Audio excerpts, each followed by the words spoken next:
제가 고등학교 때 이 복음성가 중에서 제가 고등학교 다녔을 때는 대부분의 복음성가의 류가 이런 거였습니다. 내게 강 같은 평화, 내게 샘솟는 또 바다 같은 내게 바다. 좀 발전된 게 뭐냐면 어두운 밤이, 이 복음성가만 나왔을 때에도 야, 복음성가가 이렇게 멋있는 복음성가가 있었어 막 그랬을 때였습니다. 그러다가 오늘 이 본문을 중심으로 해서 오늘 피었다 지는 들풀도, 그 찬양이 나왔을 때는 와, 복음성가가 이렇게 세련됐다니 그런 생각을 했었습니다. 오늘 이 본문을 중심으로 만들어진 복음성가인데, 오늘 이 본문을 통해서 하나님께서 주시는 말씀, 특별히 우리 그리스도인들을 통해서에게 사실 권면하신 말씀인데, 적은 믿음을 가진 우리들을 향하여 권면하고 계시는 것입니다. 적은 믿음을 가진 자들에게 말씀하시는데 큰 믿음의 소유자가 되라, 이렇게 말씀하시는 것이죠. 옆에 있는 분, 적은 믿음의 소유자여 큰 믿음 가지시길 바랍니다. 한번 할까요? 이제 적은 믿음이 무엇인지, 그리고 그 적은 믿음이 어떻게 큰 믿음으로 성장할 수 있는지 우리 함께 말씀을 통해서 살펴보도록 하겠습니다. 오늘 한 절에서 다 말하고 있어요. 물론 이 절이 중심이 돼서 앞뒤로 문맥을 통해서 말씀하고 계시는데요, 먼저 작은 믿음이 무엇인지를 먼저 좀 살펴보도록 하겠습니다.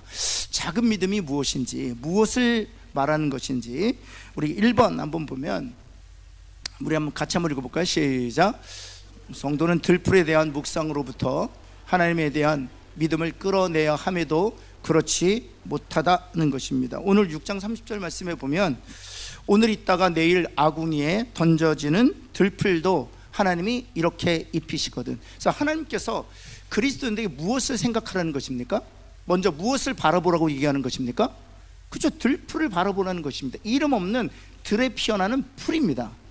사실 세상적인 가치에서 볼 때에도 가치 없는 것이죠. 왜냐하면 아궁이에 던져지는 풀이기 때문에.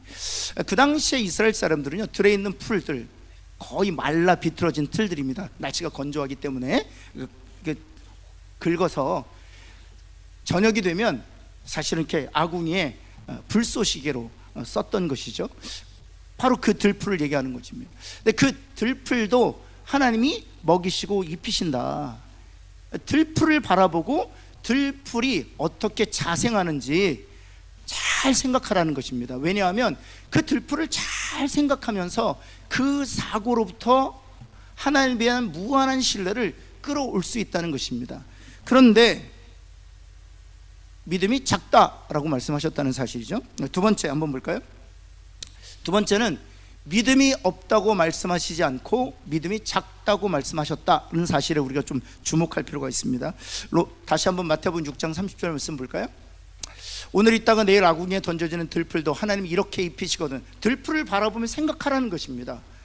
그리고 그 들풀을 바라보면서 하나님에 대한 무한한 신뢰를 가져올 수 있어야 된다. 근데 그렇지 못하는 것은 우리가 적은 믿음 가운데 머물러 있기 때문이라는 것이죠.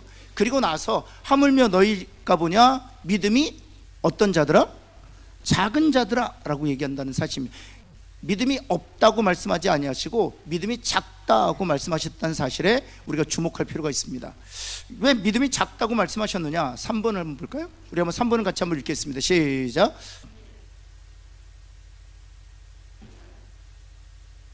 그렇죠. 믿음이 없는 성도들은 신자일까요? 불신자일까요? 불신자죠. 믿음이 있는데 그 믿음의 크기가 어떻다? 작다는 것입니다. 옆에 있는 분들, 믿음이 작은 자요, 뭐랄까? 믿음이 작은 자요. 여러분, 우리가 믿음이 작다는 것입니다. 그래서 예수님께서 오늘 우리 그리스도인들에게 믿음이 작다. 왜 믿음이 작으냐?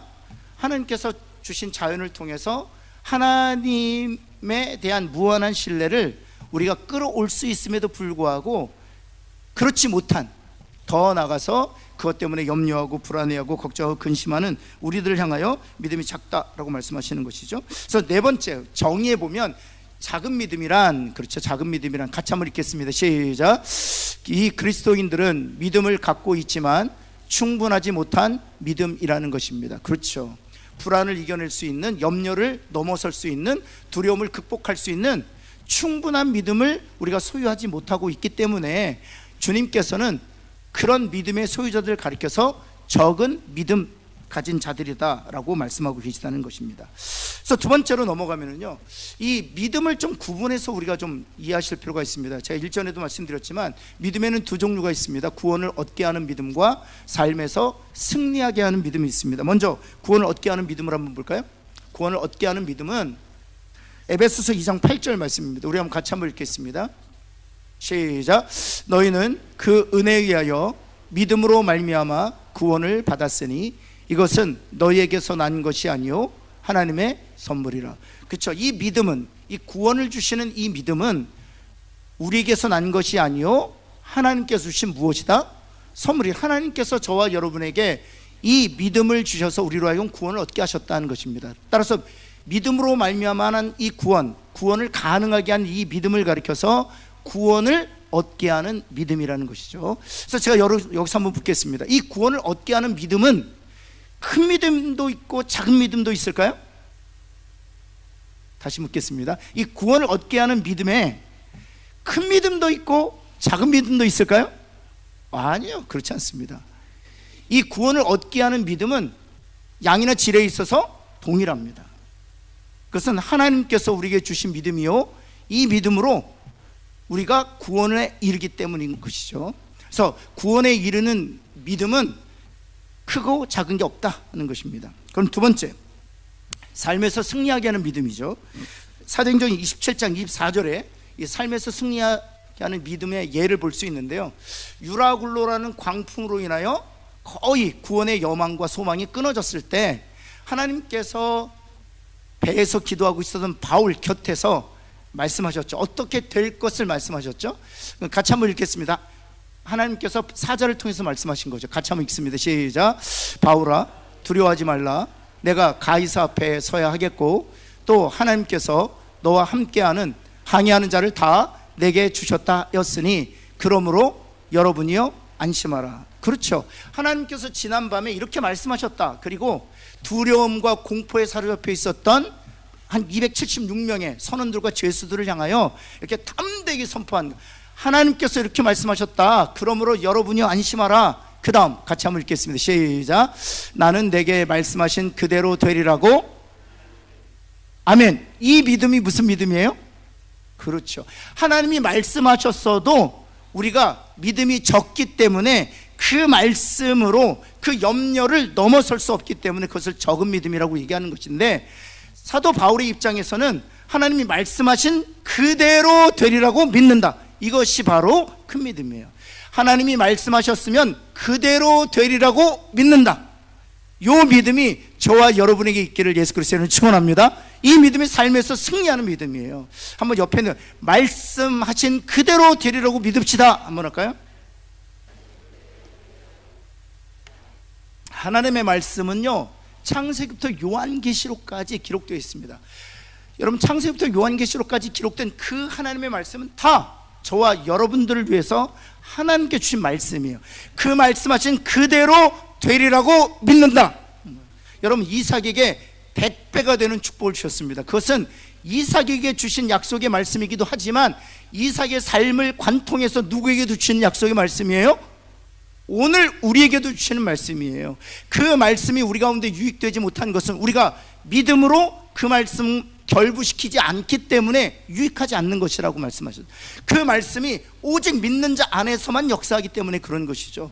여러분, 우리에게 하나님께서 큰 믿음을 요구하시는 것은 그 말씀하신 그대로 우리의 삶에 이루어지기를 하나님께서 원하시기 때문에. 신명기 28장을 한번 보세요. 들어가도 복을 받고 나가도 복을 받고, 그렇죠? 내가 위에 있지 아니고 아래에 있지, 위에 있을 것이며 아래에 있지 아니하고, 성에 있을 때도 복을 받을 것이며 들에 있을 때도 복을 받을 것이며 내 광주려 떡밥 그릇이 복을 받을 것이라 말씀하셨는데요, 믿어지세요? 네, 거기까지 말하겠습니다. 그렇죠. 여러분, 저의 경우에서 보면 하나님의 약속의 말씀을 읽다 보면 제 안에서 믿음이 작동해서 붙들게 되는 말씀이 있어요. 여러분, 제가 창세기 읽다가 1장 1절부터 요한계시록 마지막 절까지 다 믿음으로 붙들게 되는 것이 아니라 말씀을 읽다 보면 믿음이 이렇게 발생이 돼서 딱 붙들게 되는 말씀이 있어요. 반드시 이루어집니다. 반드시. 왜냐하면 말씀은 믿는 자 안에서만 역사하고요, 그리고 이 말씀이 믿음과 결부될 때 유익이란 결과를 가져오기 때문에 그런 것이죠. 그래서 하나님께서 우리들에게 말씀한, 적은 믿음을 가진 자들아 큰 믿음의 소유자가 되라. 그럴 때 삶에서 이기고 승리하는 그런 하나님의 은혜와 복을 누리게 된다는 것이죠. 여러분, 그래서 세 번째 넘어가겠습니다. 그렇다면 이 삶에서 승리하는 이 믿음에는, 구원 얻게 하는 믿음에는 그 질이나 양에 있어 차이가 없겠지만, 삶에서 승리하게 하는 믿음에는 그 양과 질의 차이가 있겠죠. 큰 믿음도 있고 작은 믿음도 있는 것이죠. 여러분, 그래서 작은 믿음이란 다시 한번 보시면은요, 구체적으로 보면 첫 번째, 우리 한번 같이 한번 읽어볼까요? 시작.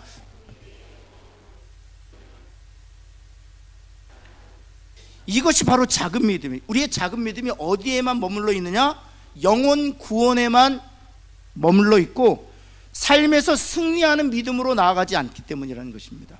여러분, 모세가 홍해에서 사용했던 믿음이 구원을 얻게 하는 믿음이었을까요? 삶에서 승리하는 믿음이었을까요? 삶에서 승리하게 하는 믿음이셨죠. 여러분, 여호수아가 여리고성에서 사용했던 믿음이 구원을 얻게 하는 믿음이었을까요? 삶에서 승리하게 하는 믿음이었을까요?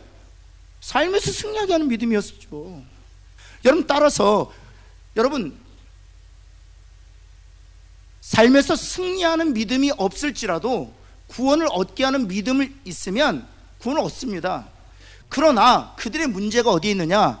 삶에서 늘 패배하는 거예요. 조그만 시험이 오면 넘어지는 거예요. 낙심하는 거예요. 좌절하는 거예요. 포기하는 거예요. 마치 폐잔병으로 거의 피 흘리기 일보 직전까지 그냥 그렇게 질이 멸렬하게 살다가 부끄러운 구원을 얻는 것이죠. 주께서 맡긴 사명 감당하지도 못한 채, 주께서 사명 맡기면 무엇합니까? 삶에서 승리하는 믿음이 없기 때문에 조그만 시련이 오면 그만두는 거예요. 조그만 시련이 오면 불평하는 거예요. 조그만 어려움이 없으면 포기해버리는 거예요. 그래서 주의 사명을 감당하기는커녕 근처에다 갖지 못하는 거예요. 질병이 찾아오면 벌써 걱정과 염려, 자신의 몸 돌보느라 주의 사명은 뒷전인 것이죠. 여러분, 자녀들이 어려움 당하면 그 자녀들의 어려움 때문에 하나님 부인하는 분들도 있어요. 그래서 하나님께서 구원 얻는 믿음에서 더 나가야 된다라고 말씀하시는 거죠. 한번 따라해 볼까요? 구원 얻는 믿음에서 더 나아갑시다. 한번 할까요? 그래서 우리가 작은 믿음, 큰 믿음 얘기할 때 그 작은 믿음, 큰 믿음은 구원을 얻게 하는 믿음이 아니고 바로 구원을 얻게 하는 믿음을 가진, 그래서 하나님의 사람들에게 주시는 하나님의 또 다른 믿음의 은사, 삶에서 승리하게 하는 믿음이라는 것이죠. 그래서 큰 믿음을 가지고 있어야 우리가 삶에서 승리한다는 것입니다. 여러분, 두 번째 한번 볼까요? 두 번째, 우리 한번 같이 한번 읽겠습니다. 시작. 하나님의 모든 약속을 붙잡지 않습니까? 하나님의 모든 약속을 붙잡지 않는, 작은 믿음은 약속의 일부에 관심을 가진다는 사실이죠. 그래서 하나님의 모든 약속을 붙잡지 않는 믿음. 사랑하는 성도 여러분, 하나님께서 약속하신 모든 약속과 언약을 붙드는 저와 여러분 되기를 예수 그리스도로 다시 한번 축원합니다. 여러분, 세 번째입니다. 세 번째, 같이 한번 읽겠습니다. 시작. 성경을 있는 그대로 취하여 그대로 살며 적용하는 믿음이 아닌 것, 이것이 적은 믿음이라는 것입니다. 그래서 네 번째 한번 볼까요? 작은 믿음은 우리가 환경을 지배하는 대신 환경의 지배를 받는다는 거예요. 작은 믿음이란 우리가 환경을 지배하는 대신 환경에 의하여 지배를 받는다. 성경에 보면 환난 중에 기뻐한다 라고 구절이 있죠. 그것은 억지로 웃으면서 참는 것을 의미하지 않습니다. 그것은 바로 성경에서 말하고 있는 환난에서 기뻐하는 믿음은 아닙니다. 따라서 환난에서 기뻐한다는 것은 큰 믿음을 가진 자로서 환난 중에서 진정으로 기뻐하는 거예요. 그 마음속에 염려와 걱정이 없어요. 그 환난으로 인해서 낙심하지 않아요. 그 환난으로 인해서 그 마음에 평안이 끼지 않는 상태예요. 왜냐하면 큰 믿음을 주셨기 때문이죠. 여러분, 모세가 홍해 앞에서 걱정했을까요? 염려했을까요? 불안했을까요? 두려워했을까요? 아니요. 하나님께서 싸우실 것을 믿고 환난 중에 기뻐했을 것은 분명하죠. 여러분, 바울이 2년 동안 감옥에 있었을 때 여러분 낙심했을까요? 좌절했을까요? 사역을 포기했을까요? 아니요. 주님께서 하신 말씀을 주님이 이루어 주실 줄 알고 환난 중에 기뻐했을 것이죠. 그것이 바로 큰 믿음을 가진 자의 삶에 대한 태도이요 반응인 것이죠. 여러분, 그럼 네 번째, 어떻게 하면 우리가 큰 믿음을 가질 수 있을까? 우리 배우기 전에 우리 옆에 있는 분에게 큰 믿음의 소유자가 됩시다 한번 할까요? 저도 이게 소원이에요. 제가 큰 믿음을 가지고 있어서 여러분들의 큰 믿음을 가지면 좋습니다 라고 말하는 것이 아니라 저에게도 기도 제목이에요. 새벽마다 하나님 저에게 믿음의 은사를 주옵소서 기도합니다. 여러분, 고린도전서 12장에 보면 9개의 은사가 있는데요, 지혜의 말씀의 은사, 지식의 말씀의 은사, 그 다음에 믿음의 은사가 있어요. 믿음의 은사. 여러분, 이 믿음의 은사란 구원을 얻게 하는 믿음을 선물로 주셔서 하나님의 자녀로 인침받은 하나님의 백성들, 그리스도인이 주시는 약속이거든요. 옆에 있는 분에게 그 믿음의 은사를 당신에게 성령께서 주시길 바랍니다 한번 할까요? 이건 성령이 주시는 거예요. 성령이 이 믿음의 은사를 주시는 거예요. 저는 종종 우리 평신도들을 신방하면서 이 믿음의 은사들을 제가 경험합니다. 제가 일전에도 말씀드렸지만 말기 암 선고를 받고 지금 시한부 인생을 살아가게 된 집사님, 60대 중반의 집사, 남자 집사님이셨어요. 그 아내는 권사님이셨는데 찾아갔더니 제가 너무 좋아했던 집사님이었어요. 그 집사님은 별명이 복음이에요. 별명이 복음이에요. 이렇게 식탁 테이블에, 교회에서 식탁 테이블에만 앉으면 그 나이 또래의 어르신들이 그 집사님 옆에 앉고 싶어 하지 않아요. 왜냐하면 앉기만 하면 붙잡고 복음 얘기하니까 저기 볶음 왔다 그리고 도망 다녀요. 어르신들은 뭐 정치 얘기하고 싶고, 어르신들은 뭐 사는 얘기하고 싶고, 어르신들은 골프 얘기하고 싶은데 이분은 복음에 완전히 사로잡혔어요. 그래서 앉기만 하면 예수님이 왜 죽으셨는 줄 알아? 왜 죄의 값이 사망인 줄 알아?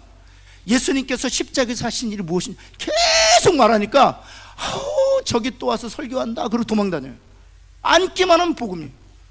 그런데 이분이, 제가 그래서 너무 좋아했어요. 그래서 찾아갔더니 한껏 걱정이 돼서 찾아간 거죠. 얼굴이 막 보름달처럼 환하게. 여러분, 그건 억지로 만들어내는 그런 억소가 아니에요. 이 안에서부터 차오르는 기쁨. 제가 오히려 신방을 받았어요. 누가 설교했게요? 제가 물을까요? 누가 설교했게요? 그 집사님 저한테 설교하셨어요. 제가 설교를 할 수 있는 시간이 없었어요. 이 시한부 선고를 받고 나서부터 지금까지 일주일 동안 하나님께서 자신에게 어떤 은혜를 베푸셨는지 저한테 설교하시는데 제가 막 흥분이 되는 거예요. 목사님, 제가 그렇게 바라고 소망했던 천국에 한성큼 다가온 것 같습니다. 이제 주님 배울 날이 머지않아 얼마나 기쁜지 알 수 없습니다. 그런데 이상하죠. 그런 분들은 안 데려가세요. 또 지금까지도 건강하게 잘 살고 계세요. 그거 이상해요. 왜냐? 하나님 증거하라고. 그 몸으로 하나님 증거하라고. 얼마나 기쁨에 아주 그냥 충만한지. 여러분, 그것이 큰 믿음이에요. 그런 믿음 저와 여러분에게 주시기를 예수 그리스도로 축원합니다. 저는 그런 분들 정말 많이 봤어요. 한 번은 여러분 어느 집사님이셨는데 정말 비즈니스를 너무 잘하시는 집사님이었어요. 그런데 망하려면 그렇게도 전 비즈니스를 안 해봐서 비즈니스 서서히 망하는 줄 알았어요. 근데 하루아침에 망했어요.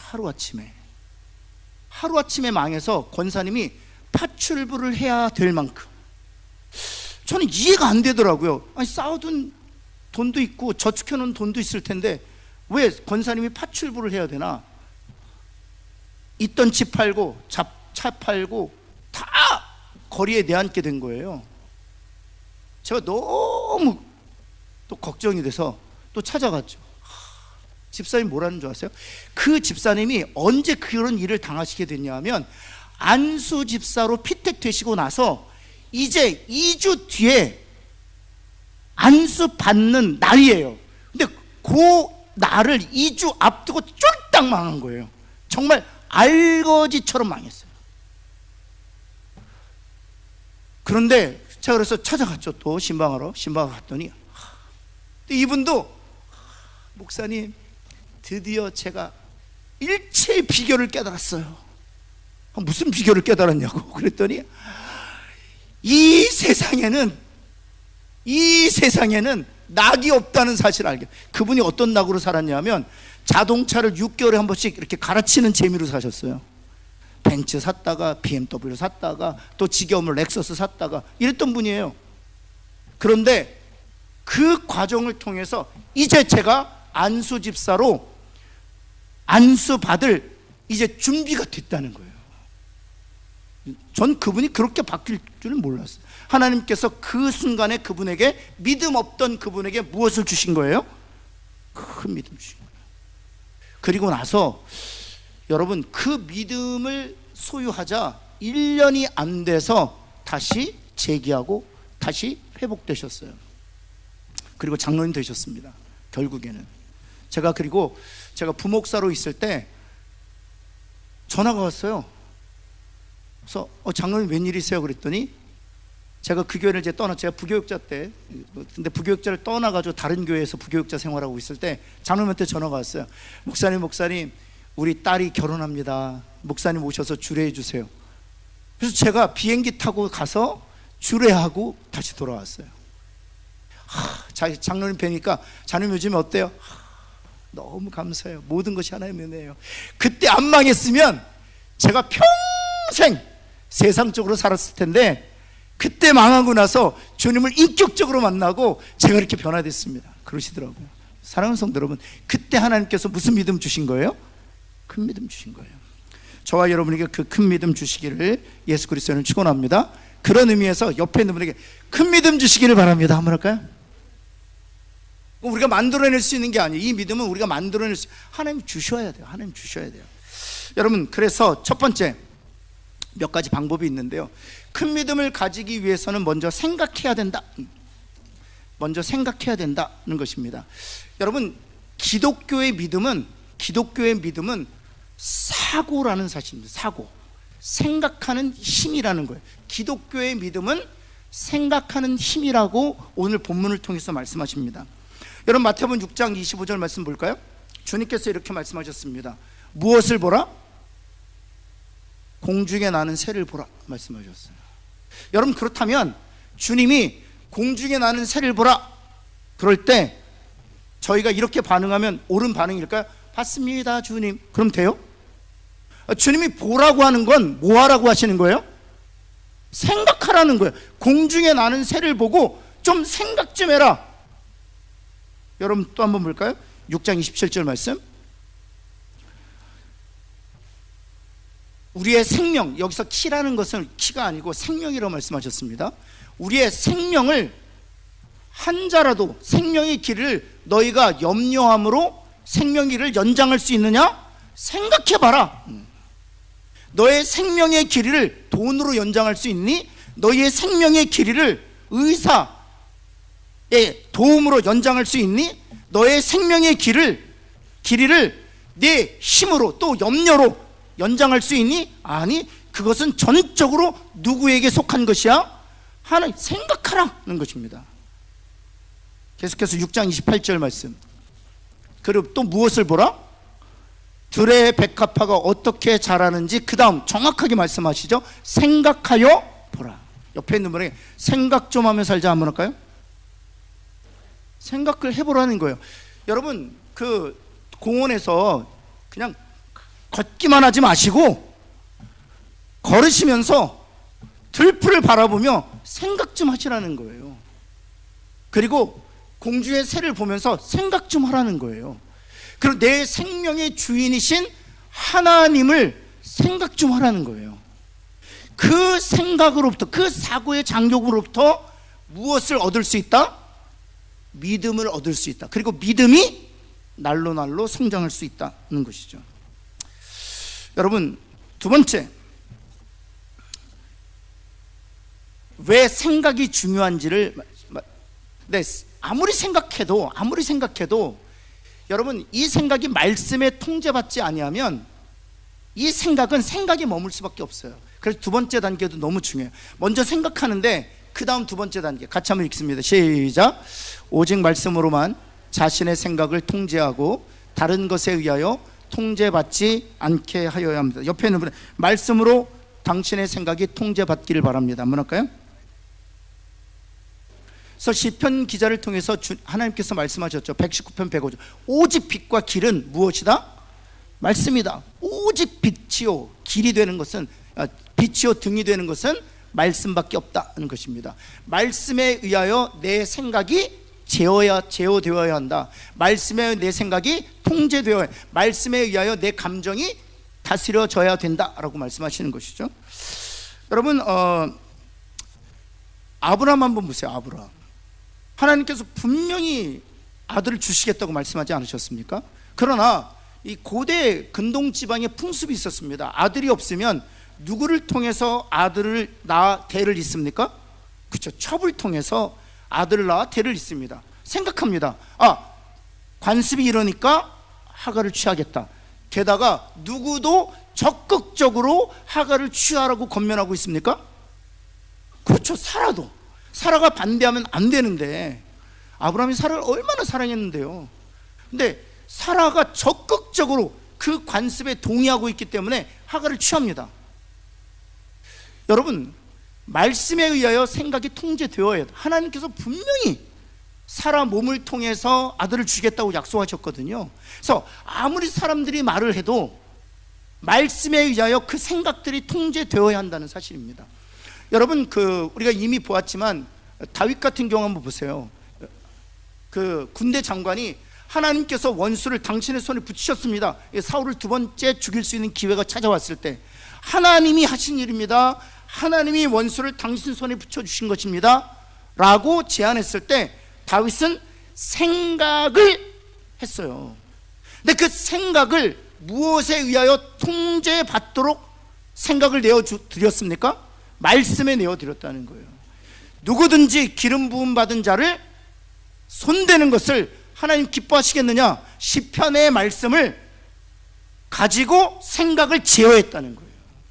자신의 유익을 제어했다는 것이죠.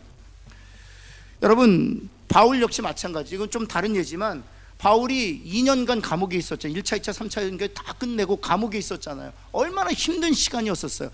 주님께서는요, 몇 년이라고 말씀해 주지 않으셨어요. 주님이 몇 년이라고 말씀해 주시면 제일 좋을 것 같아요. 감옥에 갇혔을 때 바울 2년이야? 그럼 좀 쉬울 것 같아. 그래, 2년. 1년 9개월 남았네. 1년 6개월 남았네. 1년 남았네. 이러면 되는데 주님께서는 몇 년이라고 말씀하지는 않으셔서, 이게 몇 개월이 될 수도 있고요, 1년이 될 수도 있고 5년이 될 수도 있는 거예요. 기간을 얘기하지 않으셨고 한마디 해주셨어요. 예루살렘에서 나에 대해서 증언하는 것처럼 어디에서도 증언하리라. 그게 언제 이루어질지 몰라요. 그 터널 같은 암흑기를 얼마나 생각이 복잡했겠어요. 여러분 같으면 몇 개월 버티실 수 있겠어요? 우리 조교 앞으로 유혁 집사님, 몇 개월 버티실 수 있겠어요? 그래요. 저는 한 3개월은 버틸 것 같아요. 너무 작게 잡았나요? 3개월도 사실은 힘들 것 같아요. 저는. 주님 그렇게 말씀하셨으면 일주일 있다 나가겠다 이런 생각할 것 같아요. 너무 힘들었을 것 같아요. 생각이 얼마나 많았겠어요. 이게 정말 나갈 거냐. 그런데 그때마다 게다가 또 총독도 바뀌잖아요. 벨릭스의 베스도로 바뀌잖아요. 재판을 다시 시작합니다. 여러분, 그때마다 바울이 자신의 생각을 무엇으로 통제했을까요? 말씀으로 통제하죠. 여러분, 생각이 떠오를 수 있어요. 하지만 불안이 엄습해 올 수도 있고 낙심이 될 수도 있고 또 두려울 수도 있어요. 그러나 그 생각에 여러분의 삶을 맡기지 마시고 말씀에 의하여 그 생각이 통제되도록 말씀을 부지런히 묵상하는 저와 여러분 되기를 예수 그리스도의 이름으로 축원합니다. 여러분, 세상이 얼마나 악해요. 경제적으로 얼마나 힘들어요. 여러분, 그때마다 말씀으로 우리의 생각을 통제받도록 내어드려야 돼요. 제가 우리 교회가 힘들고 어려웠을 때 평안할 수 있었던 것은 말씀에 의하여 내 생각을 통제했기 때문이에요. 그래서 항상 말씀에 의하여 내 생각을 통제하기 어렵지만 이럴 때는 정말 여러분이 눈 뜨고 경계심을 가지고 말씀으로 생각을 통제해야 돼요. 위기를 만났을 때, 옆에 있는 분에게 위기를 만났을 때는 더 그래야 합니다. 한번 할까요? 그래야 돼요. 여러분, 위기를 만났을 때 생각에 여러분의 삶을 맡기면 안 돼요. 여러분의 삶에 맡기면 안 돼요. 그래서 그 생각이 깊어지고 말씀에서 떠나고 그리고 말씀에서 멀어지면 어떻게 되는 줄 아세요? 자신의 생명도 끊습니다. 심지어는요, 이건 뭐 미국에서 있었던 일인데, 장로님이 권총을 들고 강단에 올라가서 목사님을 죽이려고 했어요. 왜냐면 생각에 맡기면, 그러니까 생각에 맡기면 이게 분노가 해결이 되지 않는 거예요. 자신이 받았던 그 멸시가 해결이 되지 않는 거예요. 이 생각에 맡기면, 그러면 총을 가지고 뛰쳐 들어가는 거예요. 생각에 맡기면.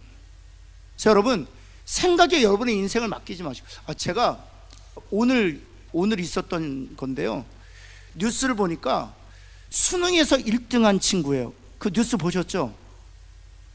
수능에서 1등하고 지금 서울 모처에 있는 의대생이에요. 제가 볼 땐 서울 의대생 같아요. 수능에서 1등 했는데 무슨 서울 의대 갔겠죠? 그렇죠? 서울 모 의대라고 했어요. 지금 현재 재학생 2학년. 그런데 자기 여자친구를 죽였어요. 옥상에서. 헤어진다고 해서. 여러분, 생각대로 움직이잖아요? 여러분, 그 청년을 생각해보면 그 죽은 자매도 너무 마음이 안타까워. 25밖에 안 동갑인데, 이 친구는 단 한 번도 1등을 놓쳐본 적이 없어요. 수능 1등이니까. 서울대 의대 졸업하면 미래가 창창히, 아마 크리스찬일 가능성도 있죠. 종교는 나타나지 않으니까. 그 부모의 입장에서 그 상황이 어떻겠어요? 그래서 하나님께서 말씀하신 거예요. 생각에 우리의 몸을 맡기면 안 된다. 생각에 우리의 인생을 송두리째 빼앗기면 안 된다고. 말씀에 의하여 생각이 적절하게 제어되고 통제되어야 된다고. 그런 저와 여러분 되기를, 우리 자녀들이 말씀에 의하여 생각이 통제되고 제어되기를 기도하는 그런 그리스도인 부모들 되시기를 예수님을 축원합니다. 그래야 돼요, 정말. 예, 그리고 세 번째, 말씀에 의하여 통제되는, 그것이 이제 큰 믿음으로 나아가는 단계인 거죠. 그 다음에 세 번째, 같이 한번 읽어볼까요? 시작. 구원의 결과로 주어지는 것을 좀 인식해야 돼요. 옆에 있는 분에 나와 당신은 구원받은 자입니다. 한번 할까요? 여러분, 누가 우리를 구원하셨어요? 다시, 누가 우리를 구원하셨어요? 하나님이 우리를 구원하셨어요. 누가 우리를 위하여 죽으셨어요? 예수님이. 그 예수 그리스도가 십자가에 죽으심으로 말미암아 우리의 죄를 사하시고 우리를 의롭게 하셨다는 이 복음을 우리에게 적용하신 하나님은 누구세요? 성령 하나님. 삼위일체 하나님께서 우리의 구원을 계획하시고 예수님께서 실행하시고 성령 하나님이 적용하심으로 우리를 당신의 자녀로 영원히 인치셨어요. 그렇다면 그 하나님께서 우리를 방임하시고 내버려 두시겠습니까? 환난과 고난 가운데 우리가 낙심하도록, 두려움과 공포 가운데 벌벌 떨면서 살도록 우리를 방치하시겠습니까? 아니에요. 하나님이 우리를 끝까지 지키실 줄을 믿습니다. 그것이 구원의 결과로 우리에게 주어지는 것을 인식해야 된다는 거예요. 그럴 때 믿음이 자라는 거예요. 저는 종종 이런 생각을 해요. 교회 어려움이 오잖아요. 아유, 우리 하나님이 십자가에 예수님을 주셨는데, 그리고 그 피값으로 교회를 사셨는데, 그리고 이 교회는 하나님의 것인데 뭔 상관이야? 옆에 있는 분에게 뭔 상관이야? 한번 할까요? 한번 합시다. 하나님이 주인이시다. 아멘? 하나님이 주인이시다 그러면 코 골고 잘 수 있는 거예요. 편안하게 살. 하나님이 주인이신데 오히려 우리가 해야 될 일은, 다시 한번 제가 주일날도 말씀드렸지만 옆에 있는 손대지 말자. 한 번 더, 손대면 덧난다. 손대면 덧나. 하나님께 맡겨드려요. 기도로 하나님께 열심히 맡겨드려야 돼요. 그러면 하나님께서 우리 교회를 그리스도의 피값으로 사셨기 때문에 하나님께서 지키시고 보호하시고 회복시키시고 온전하게 하실 줄을 믿습니다. 그런 거예요. 구원의 결과로 주어지는 것을 인식해야 돼요. 그래서 로마서 8장 32절에 제가 정말 좋아하는 말씀 중에 하나인데, 우리 한번 같이 한번 읽겠습니다. 외우신 분도 있을 거예요. 같이 한번 읽습니다. 시작. 자기 아들을 아끼지 아니하시고 우리 모든 사람을 위하여 내어주시니가 어찌 그 아들과 함께 모든 것을, 무슨 말씀하시는 거예요? 아들도 내어주셨는데 왜 다른 거 못 주냐, 이런 거예요. 옆에 있는 분에게 아들 주셨는데 왜 다른 거 못 주겠어? 한번 할까요? 그 말씀으로 우리의 생각을 통제하라는 거예요. 그 말씀으로 불안한 감정을 통제하라는 거예요. 불안할 때마다, 염려가 생길 때마다, 걱정과 불안할 때마다 아들을 주셨는데 다른 것도 주실 테지 라고 우리의 생각을 통제하라는 거예요. 그런 저와 여러분 되기를 간절히 소원합니다. 아들 주신 하나님께서 우리의 자녀들도 책임져 주실 줄을 믿습니다. 아들 주신 하나님께서 우리 가정도 책임져 주실 줄을 믿습니다. 아들 주신 하나님께서 우리 교회도 책임져 주실 줄을 믿습니다. 그 말씀으로 우리 생각을 통제해야 돼요. 그것이 큰 믿음으로 나아가는 단계인 거죠. 그리고 네 번째, 하나님이 어떤 분인지를 곰곰이 생각해야 돼요. 계속 생각해야 돼요. 계속. 옆에 있는 분에게 계속 생각합시다. 계속 생각해야 돼요. 계속 생각해야 돼요. 하나님이 어떤 분인지 생각해야 돼요. 네 가지만 잠깐 보면, 첫 번째, 하나님이 어떠신 분, 같이 한번 읽겠습니다. 시작. 여기 중요한 거는 목적인데 변한다, 변하지 않는다? 변하지. 불변하다, 불변하다. 하나님의 목적은 불변이다 는 것입니다. 여러분, 그렇다면 하나님의 목적은 무엇일까요? 우리의 성공일까요, 실패일까요? 그렇죠. 여러분, 성공도 성공이고 실패도 실패예요. 왜냐하면 하나님의 시각, 실패를 성공되게 하시고야 하나님 도구로 사용하실 수 있기 때문에 결국에는 성공이에요. 그래서 최후의 승리가 하나님께서 저와 여러분들에게 가지고 계신 목적이에요. 그래서 이러나 저러나 우리는 승리해요. 그래서 우리가 찬양 이런 거, 최후 승리를 얻기까지 주의 십자가 사랑하리. 예, 우린 최후의 승리를 얻습니다. 옆에 있는 분, 이러나 저러나 우리는 최후의 승리를 얻습니다. 한번 할까요? 하나님이 그 목적을 불변케 하신다는 거예요. 지금은 좀 패배하는 것처럼 보이지만 하나님께서 그것조차도 선으로 바꾸셔서 승리하게. 요셉 보세요. 패배하는 것 같았잖아요. 요셉 보세요. 주변의 사람들이 그것 봐라, 그것 봐라, 내 하나님이 어디에 있느냐 조롱할 수 있었잖아요. 그러나 하나님께서 결국에는 승리케 하셨잖아요. 사랑하는 성도 여러분, 이러나 저러나 하나님은 우리에게 승리의 목적을 정하셨고 결코 그 목적이 변하지 아니할 줄을 믿습니다. 두 번째는요, 하나님의 사랑을 생각해야 된다는 거예요. 하나님의 사랑. 옆에 있는 분에게 한번 축복해서, 하나님이 당신을 사랑하십니다. 그럴까요? 이게 의심이 들 때마다 어디를 바라보면 돼요? 그렇죠, 십자가를 바라보면 돼요. 저는 늘 그래요. 십자가 바라보면서 십자가도 보지만 그 옆에는 강도도 봐요. 십자가도 보지만 그 옆에 강도도 봐요. 그리고 저 스스로 강도보다 낫다. 강도보다, 옆에 있는 분에게 축복합시다. 강도보다 낫잖아. 그렇죠, 강도보다 낫잖아요. 이 강도도 주님과 천국에 갔는데 강도보다 낫잖아요. 여러분, 하나님이 그렇게 우리를 사랑하세요. 제가 제 아들들 보면, 저희 돌아가신 어머니께서 저기 늘 하셨던 말이 있어요. 야, 신철아, 너는 어쩜 그렇게 특별하냐? 네? 제가 뭐 때문에 특별해요? 네가 네 두 아들을 바라보는 눈길, 두 아들에 대하는 태도, 두 아들을 이렇게 트리트하는 걸 보면 진짜 특별하다. 그렇게 좋냐? 그랬더니 어머니 진짜 좋아요.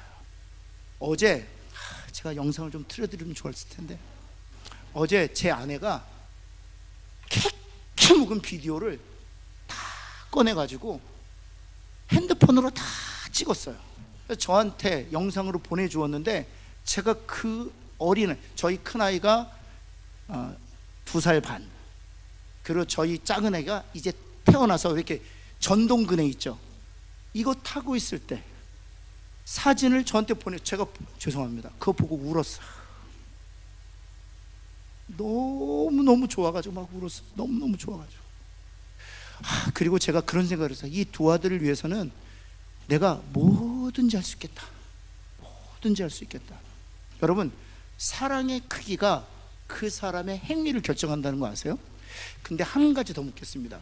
제가 저 두 아들을 사랑하는 것보다 더 크게 사랑하는 여자가 한 명 있어요. 그 여자의 사랑은 저도 말릴 수가 없어요. 여러분, 그렇다면 그 여자의 사랑은 행위로 나타날까요? 나타나지 않을까요? 당연히 나타나죠. 당연히 나타나죠. 마찬가지예요. 여러분, 그러나 저와 제 아내의 아들들에 대한 사랑과 하나님이 저와 제 아내에 대한 사랑을 비교해 볼 때 어떨까? 비교할 수 있을까요? 여러분, 때로는요, 너무 차이가 나서 감각이 안 될 때가 있어요. 너무 가치 있고 너무 귀한 것은 때로는 잘 못 느껴요. 여러분, 공기가 그렇게 가치 있게 느끼세요? 안 느끼잖아요. 물이 그렇게 가치 있게 느끼세요? 너무 귀하고 너무 엄청난 선물은 실은 우리의 감각으로 캐치가 안 돼요. 너무 커서. 사랑하는 성도 여러분, 하나님은 그토록 우리를 사랑하십니다. 그러기에 하나님이 우리가 잘 되기를 원하시는 거예요. 영육간에 잘 되기를 원해요. 구원받고 이 땅에서 하나님께 주시는 샬롬을 누리기를 원하시는 거예요. 그 하나님의 사랑을 안다면 두려움 가운데 있을 때 하나님이 그 두려움 가운데 내버려 두지 아니하시고 소망 가운데로 우리를 인도하실 줄을 믿습니다.